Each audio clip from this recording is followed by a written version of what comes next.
خب اعوذ باللہ من الشیطان الرجیم بسم اللہ الرحمن الرحیم الحمد للہ رب العالمین وصلی اللہ علی محمد وآلہ الطاہرین اللہم صلی علی محمد وآل محمد۔ خوب کل برہان تمانع کے سلسلے میں اور اس کی تقریر کس طریقے سے یہاں کتاب میں ذکر کی گئی ہے اس کو بیان کیا گیا، اس کو سمجھانے کی کوشش کی گئی۔ بتایا گیا کہ دو خدا کا ہونا ممکن نہیں ہے، دو خدا کا امکان برہان تمانع کی بنیاد پر تین احتمالات اور تین چیزوں سے روبرو ہونا پڑے گا آپ کو۔ اگر آپ کہتے ہیں کہ دو خدا ہیں، دو خدا اگر آپ فرض کرتے ہیں تو تین صورتیں، تین احتمالات سامنے آئیں گے آپ کو۔ نمبر ایک، دونوں میں سے ایک خدا دوسرے خدا کے ارادے کو محقق نہیں ہونے دیتا۔ پہلا والا جو کرنا چاہتا ہے تو دوسرا والا اسے روک دیتا ہے، دوسرے والے کا ارادہ محقق نہیں ہو پاتا۔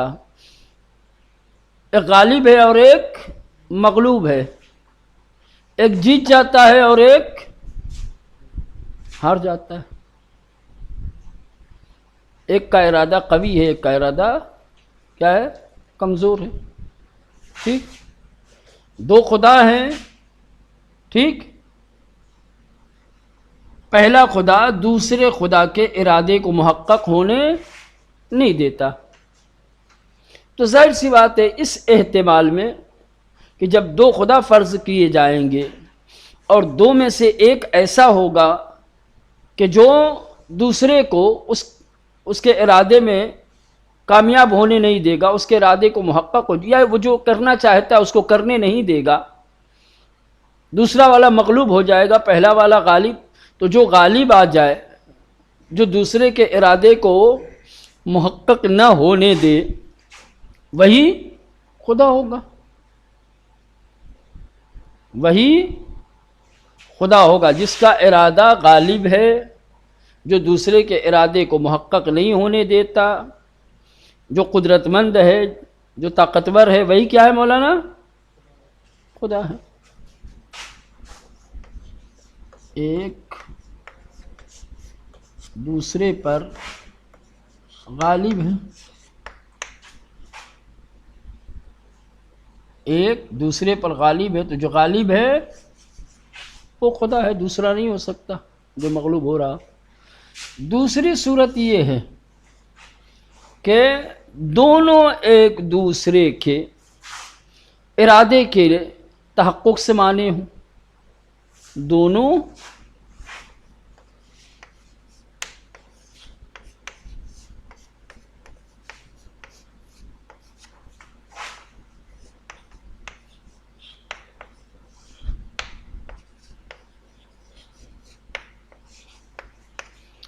ایک دوسرے پر غالب و مغلوب۔ کبھی پہلا والا غالب آ جاتا ہے مولانا، پہلا غالب آ جاتا ہے، دوسرا مغلوب ہو جاتا ہے، کبھی دوسرا غالب آ جاتا ہے، پہلا مغلوب ہو جاتا ہے۔ یہ تو ہوگا، پہلا والا کچھ کرنا چاہتا ہے تو دوسرا والا روک دیتا ہے، دوسرا والا کچھ کرنا چاہتا ہے تو پہلے والا روک دیتا ہے۔ کہہ رہے ہیں کہ یہ احتمال واجب الوجود ہونے کے منافی ہے۔ کیا ہے؟ کیونکہ ہم نے پہلے ہی ثابت کیا ہے کہ خدا کا وجود کیا ہے؟ واجب ہے۔ ہم نے خدا مانا ہے تو دونوں کا وجود کیا ہوگا؟ واجب ہوگا۔ جب دونوں کا وجود واجب ہوگا تو وہ کبھی مغلوب ہوگا ہی نہیں، یہاں تو مغلوب ہو رہا ہے اور دونوں مغلوب ہو رہے ہیں، لہٰذا یہ صحیح نہیں ہے۔ ٹھیک، تیسرا احتمال، نہ بھائی دونوں ناتوان ہیں، نہ پہلا دوسرے کے ارادے کو محقق ہونے سے روک پا رہا ہے، نہ دوسرا والا پہلے والے کو. دونوں کیا ہے؟ یہاں پر دونوں ایک دوسرے پر غالب و مغلوب ہو رہے تھے. یہاں دونوں کیا ہے؟ ایک دوسرے کے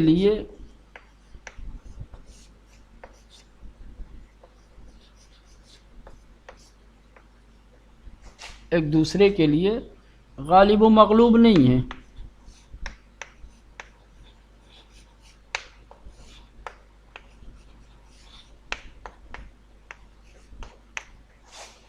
پہلا والا اگر کچھ کرنا چاہتا ہے تو دوسرے والا کچھ نہیں کر پاتا، دوسرا والا کچھ کرنا چاہتا ہے تو مولانا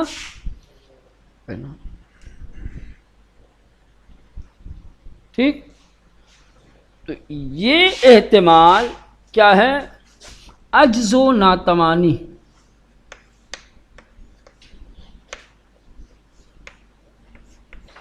عجز و ناتوانی کا مستلزم ہے. دو خدا ہیں، ٹھیک، دوسرا والا کچھ کرنا چاہتا ہے تو پہلے والا روک نہیں پاتا. روک نہیں پاتا کا مطلب کیا ہوا مولانا؟ ناتوان ہے، عاجز ہے. پہلا والا کچھ کرنا چاہتا ہے تو دوسرے والے کی کوئی بس نہیں چلتی، یعنی ناتوان. عجز و ناتوانی کیا ہے؟ یہ خدا کے ساتھ سازگار نہیں. خدا میں عجز و ناتوانی نہیں ہونی چاہیے، اور یہاں ہے. تو یہ صورت بھی صحیح نہیں، یہ احتمال بھی باطل ہو گیا، تیسرا احتمال بھی باطل، دوسرا احتمال بھی باطل. اب ایک ہی رہ جاتا ہے پہلا احتمال. سمجھ رہے ہیں؟ پہلے احتمال میں کیا تھا کہ ایک ہی غالب ہے، دوسرا مغلوب ہے. ہمیشہ ایک ہی قادر ہے، دوسرا ناتوان ہے. ہمیشہ ایک ہی کا ارادہ غالب رہتا ہے، وہی جو چاہتا ہے محقق ہوتا ہے، دوسرا جو چاہتا ہے وہی جو غالب ہے وہی خدا ہے. ختم. ٹھیک، چلیں اس کو دوہرا لیا اس لیے کہ ایک مرتبہ اور مرور کر لیا جائے اور یہ بات آسان ہو سکے، آپ کو سمجھ میں آ سکے. آج کی جو بحث ہے وہ وحدت حقیقی اور وحدت عددی. توحید ذاتی کے بحث میں یہ ایک اہم نقطہ ہے، ایک قابل توجہ بات ہے. چونکہ ہم خدا کی ذات کو واحد مانتے ہیں، توحید ذاتی کے قائل ہیں، کہتے ہیں کہ خدا اپنی ذات میں واحد و یکتا ہے، کوئی شرکت نہیں ہے، کوئی دوسرا خدا نہیں ہے، وہی ایک ذات ہے جو واحد و یکتا ہے، وہی خدا ہے. ٹھیک. وحدت، وحدت جانتے ہیں؟ وحدت یعنی ایک ہونا، ایکتا ہونا. وحدت دو طریقے کی ہوتی ہے. ایک وحدت عددی ہے. کیا ہے؟ عددی. ایک ہے وحدت حقیقی.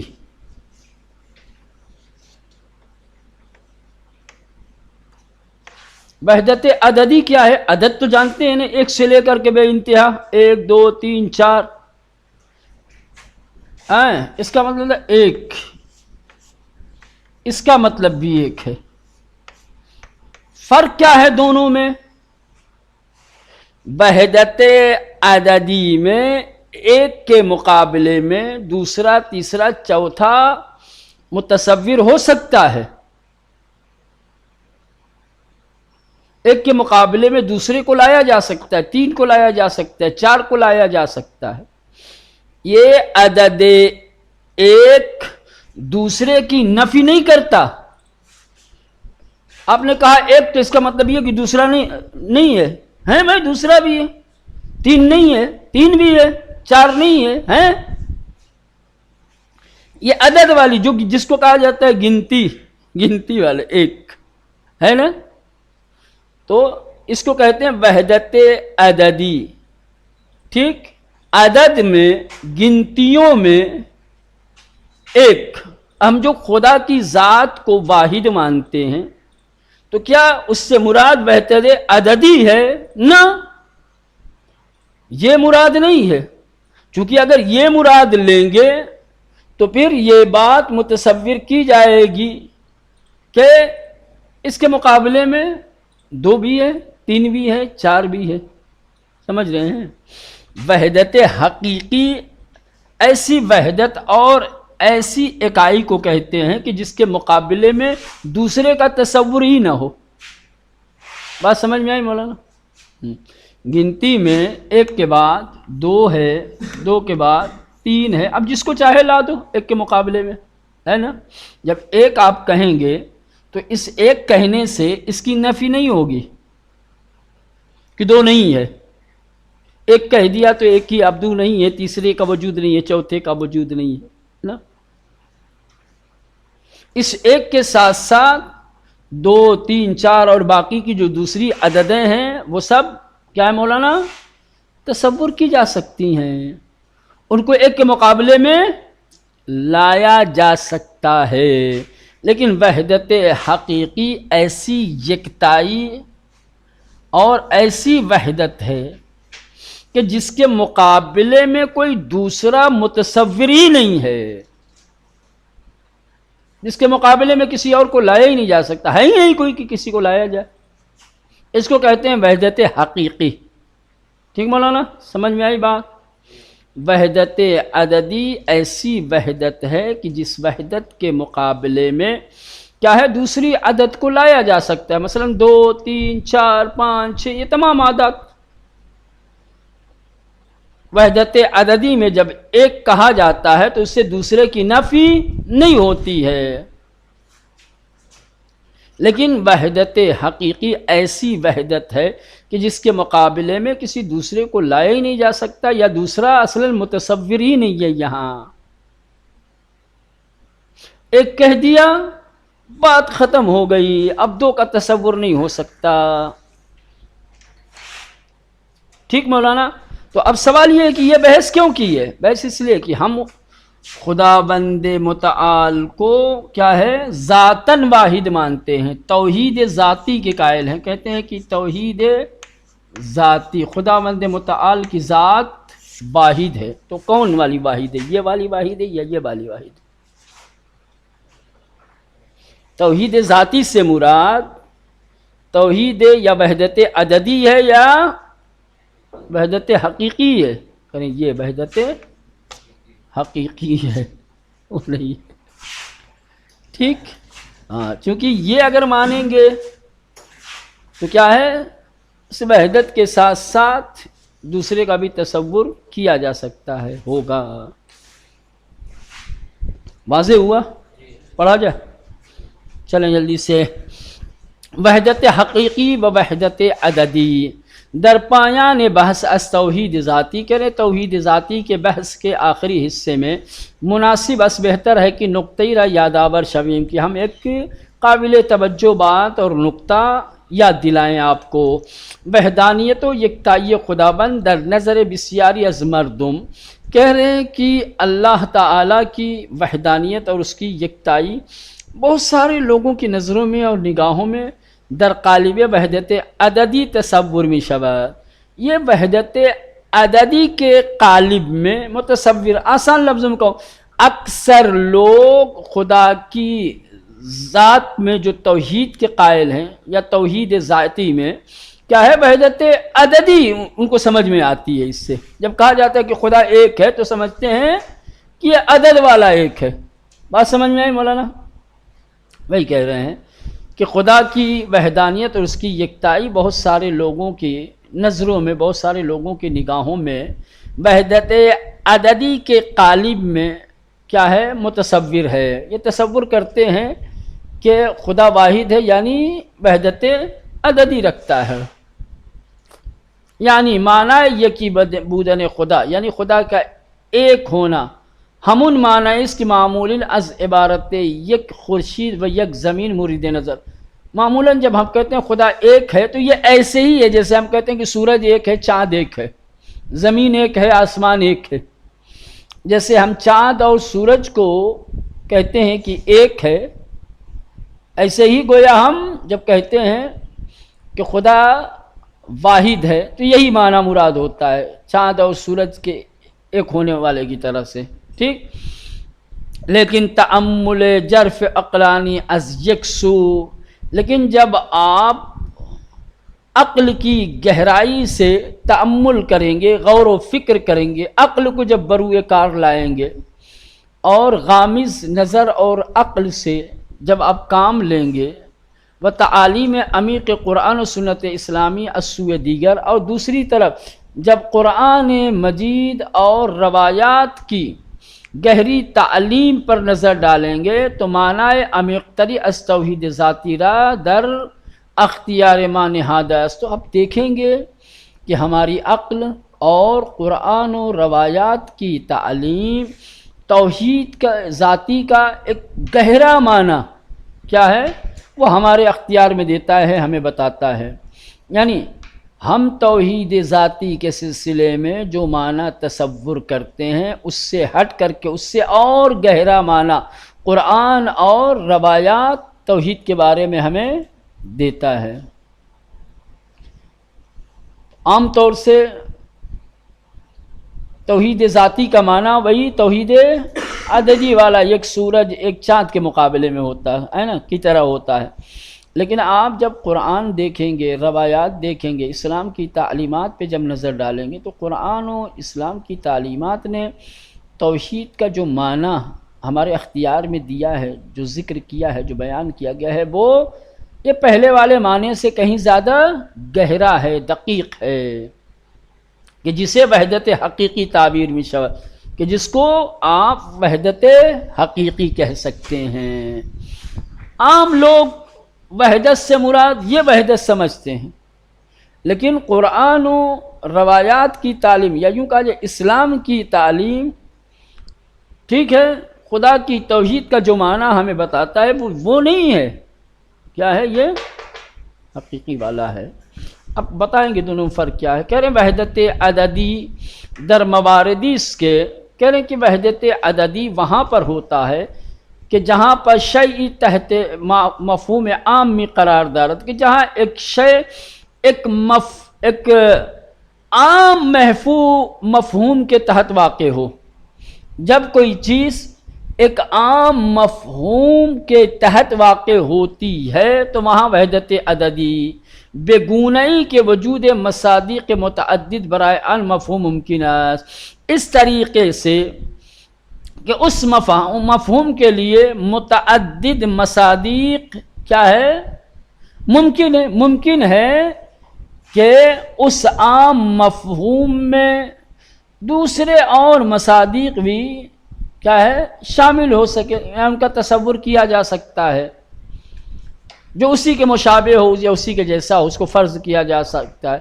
بے گونئی کہ اگر آنہارا در کنارے ہم قرار دہیم، اس طریقے سے کہ اگر ہم ان کو ایک دوسرے کے برابر میں رکھ دیں تو بے عدد دو سے یا اب چلے جائیں آگے تک یہ حاصل ہو جائے گا۔ سمجھ رہے ہیں؟ ہم نے کہا ایک کتاب، ٹھیک مولانا، کیا کہا ہم نے؟ ایک کتاب، تو یہ ایک کتاب یہ ایک ایسا وسیع مفہوم ہے کہ جس مفہوم میں دوسری کتابوں کو بھی شامل کیا جا سکتا ہے، لایا جا سکتا ہے، ٹھیک ہے۔ آپ دوسری چیزیں کی جو اس پہلی چیز کے مشابہ ہے جب اس کے مقابلے میں رکھیں گے تو یہ ایک کتاب دو بن سکتی ہے، تین ہو سکتی ہے، چار ہو سکتی ہے، ٹھیک۔ لیکن یہاں پر در واحد حقیقی بہیچ وجہ بمفہوم عام کی متوانند مصادیق مختلف داشت سے باشد روبرو نیستیں، لیکن واحد حقیقی میں کسی بھی طرح سے ایک عام مفہوم کہ جس کے مختلف مصادیق ہوں ممکن نہیں ہے۔ وحدت حقیقی میں کوئی عام مفہوم نہیں ہوتا کہ جس مفہوم میں مختلف مصادیق کو لایا جا سکے، بلکہ بلکہ یہاں پر وحدت حقیقی میں یا واحد حقیقی میں شیء واحد بگونہ اس کی، یہ ایک چیز اس طرح سے ہے کہ اساساً فرض دو سے برائے آن ممتنع، اس کی اصلاً 2 3 4 فرض کرنا ہی ممتنع اور محال ہے۔ بالکل آسان لفظوں میں آپ کہہ دوں کہ وحدت عددی اس کا معنی ایک ہوتا ہے، لیکن ایک کے علاوہ دوسرے کا تصور یہاں ممکن ہوتا ہے۔ وحدت حقیقی کا مطلب بھی ایک ہوتا ہے، لیکن یہاں ایک کے مقابلے میں دوسرے کا تصور ممکن، ٹھیک ہے مولانا؟ ہاں، وحدت عددی میں ایک کے علاوہ دوسرے مصادیق کا بھی تصور کیا جا سکتا ہے، اور اس ایک کے مقابلے میں دوسرے کو بھی لایا جا سکتا ہے، لیکن وحدت حقیقی میں ایسی یکتائی ہوتی ہے کہ جس میں دوسرے کا تصور ہی محال ہوتا ہے۔ یہ ایک ہی چیز ایسی ہے کہ جس کے مقابلے میں کسی دوسری چیز کو نہیں لایا جا سکتا۔ با تأمل در حقیقت ذات الہی، جب آپ ذات پروردگار کی حقیقت کو غور و تأمل کے ساتھ سمجھیں گے تو روشن می شود، تو آپ کے لیے یہ بات روشن اور واضح ہو جائے گی کہ وحدت خدا بند از قبیل وحدت عددی نیست، کہ خدا بند متعال کی یکتائی کیا ہے، یا خدا بند متعال کی وحدت وحدت عددی نہیں ہے۔ زیرا چنین نیست، کیونکہ ایسا نہیں ہے کہ بے توان وجود یک یا چند خدائے دیگر را، کہ ایک یا چند دوسرے خداؤں کو درکنار خداوند واحد، اس واحد خدا کے مقابلے میں ممکن شمار کیا جا سکے۔ ایسا نہیں ہے کہ خدا واحد کے مقابلے میں دوسرے اور خداؤں کا بھی شمار کیا جائے اور حساب کیا جائے اور کہا جائے کہ یہ بھی خدا ہیں، بلکہ خداوند یکتا وجود محض و نامحدود، بلکہ خداوند متعال ایسا واحد اور یکتا ہے کہ جس کا وجود محض ہے، جو نامحدود ہے اور ہر طریقے کی قید و شرط سے خالی ہے، وہ فرض وجود دیگری از ان وجود، اور اس وجود سے ہٹ کر کے کسی اور وجود کا فرض کرنا اس کے مقابلے میں محال و نامعقول اصلا ممکن نہیں ہے۔ تو بس بتانا یہ چاہتے ہیں آپ کو کہ توحید ذاتی کے بحث یا توحید ذاتی کے مسئلے میں عام طور سے لوگ جس وحدت کو سمجھتے ہیں وہ وحدت عددی ہے۔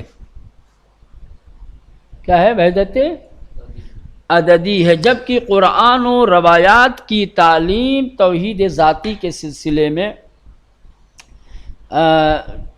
جو معنی اور جو مفہوم ہمیں بتاتے ہیں وہ کیا ہے؟ توحید عددی سے ہٹ کر کے ہے، وہ معنی بڑا عمیق اور گہرا ہے، اور وہ ہے وحدت حقیقی۔ سمجھ رہے ہیں؟ لہذا توحید ذاتی میں خدا کی وحدت کو جو بیان کیا جاتا ہے وہ وحدت عددی نہیں ہے، بلکہ وحدت حقیقی ہے۔